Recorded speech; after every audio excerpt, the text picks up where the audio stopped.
சொர்க்கம் நம்ம வீட்டிலேயே இருக்குன்னா யாருக்காவது தெரியுமா? ஸல்லல்லாஹு அலைஹி வஸல்லம் அவர்கள் சொல்லி தந்தார்கள். நம்ம எல்லோருக்கும் தெரிந்த செய்திதான். அல் ஜன்னத்து தஹ்த அக்தாமில் உம்மஹாத், சுவனம் தாயினுடைய காலடியில் இருக்கிறது.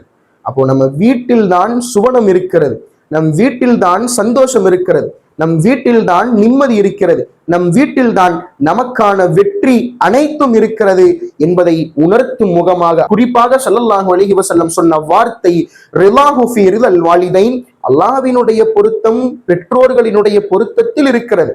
உன் தாயும் உன் தந்தையும் உன்னை பற்றி சந்தோஷப்பட்டால் அல்லாஹ் சந்தோஷப்படுகிறான்.